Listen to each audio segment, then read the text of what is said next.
हार के बाद एक बार फिर बीजेपी पर गरजे अशोक गहलोत। 7 दिन से ये मुख्यमंत्री का चेहरा तय नहीं कर पा रहे। बात करते हैं अनुशासन की। बीजेपी पर जमकर बरसे अशोक गहलोत। सुखदेव सिंह गोगामेडी पर कह दी बड़ी बात। सुनकर हैरान हो गए लोग। चलिए जानते हैं पूरी खबर विस्तार से हिंदुस्तान तक के साथ। आप लाइक शेयर जरूर करना। राजस्थान के कार्यवाहक मुख्यमंत्री अशोक गहलोत हार की समीक्षा बैठक में शामिल होने के लिए दिल्ली पहुँच गए हैं। एयरपोर्ट पर मीडिया से बात करते हुए अशोक गहलोत ने बीजेपी पर जमकर निशाना साधा और कहा कि विधानसभा के चुनाव में काम के ऊपर चर्चा नहीं हुई है और बीजेपी वाले बस कन्हैयालाल मर्डर पर चर्चा करते रहे हैं। तनाव का माहौल बनाकर ध्रुवीकरण किया, इसलिए भाजपा जीत गई। इस पर आपका क्या विचार है, कमेंट्स में जरूर बताइएगा। अशोक गहलोत ने गोगामेडी हत्याकांड पर कही है बड़ी बात। गहलोत ने कहा कि भाजपा की पोल खुलती जा रही है। 7 दिन तक मुख्यमंत्री का चेहरा तय नहीं कर पा रहे हैं और बात करते हैं कि हमारी पार्टी में अनुशासन है। सुखदेव सिंह गोगामेडी हत्याकांड पर मुख्यमंत्री अशोक गहलोत ने बड़ा बयान देते हुए कहा, सुखदेव सिंह गोगामेडी हत्या मामले में मुझे एनआईए जांच पर कोई आपत्ति नहीं होने के दस्तावेज पर हस्ताक्षर करने पड़े, जबकि यह काम नए सीएम को करना चाहिए था।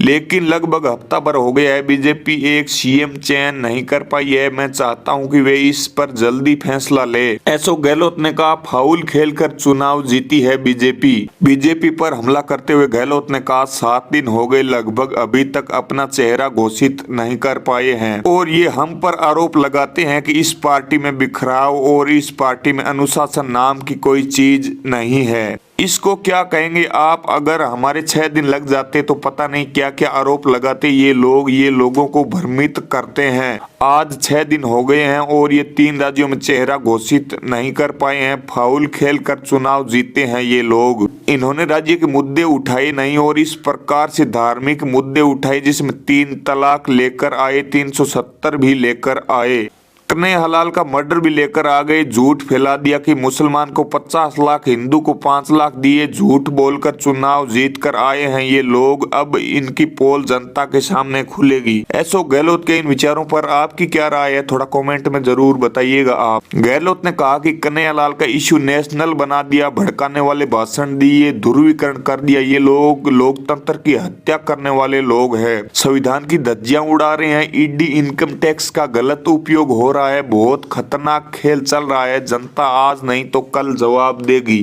अशोक गहलोत ने कहा, पीएम ने किए पर्सनल अटैक। अपनी सरकार की योजनाओं का जिक्र करते हुए गहलोत ने कहा, हमने जो शानदार स्कीमें लागू की, जो काम किए और जो गारंटी दी, उस पर इन्होंने बात ही नहीं करी। ये चुनाव विधानसभा का था और प्रधानमंत्री व्यक्तिगत रूप से अटैक कर रहे हैं मुख्यमंत्री पर, राहुल गांधी पर। हमारी स्कीमों की अच्छाइयों और खामियों पर तो इन्होंने चर्चा ही नहीं की है। लेकिन चुनाव होता है। हमने पहले ही कहा है कि जनता माई बाप है। इन्होंने ध्रुवीकरण कर दिया चुनाव का। हमने कहा जो जनता का निर्णय होगा वो ही शिरोधार्य होगा। नई सरकार जो अभी बनी नहीं है उसको हमारी शुभकामनाएं, हम रचनात्मक सहयोग देंगे उनको। समीक्षा बैठक का जिक्र करते हुए अशोक गहलोत ने कहा कि आज समीक्षा बैठक हो रही है, जिसमें इस बात पर चर्चा होगी कि चुनाव में क्या खामियां रही और कैसे हम हारे। उन्होंने कहा कि बैठक के बाद कोई फैसला लिया जाएगा। उन्होंने कहा कि नेता प्रतिपक्ष हाईकमान घोषित करेगा। अशोक गहलोत के इस बयान पर आपकी क्या राय है, कमेंट्स में जरूर बताइए। वीडियो को आपने यहाँ तक देखा उसके लिए आपको बहुत बहुत शुक्रिया। वीडियो को लाइक शेयर जरूर करें, चैनल को सब्सक्राइब करें। अगर आप फेसबुक पर देख रहे हैं तो हमारे पेज हिंदुस्तान तक को फॉलो भी जरूर करें। इस तरह की और खबरें और देश और दुनिया की तमाम अपडेट के लिए बने रहिए हिंदुस्तान तक के साथ। जय हिंद, जय भारत,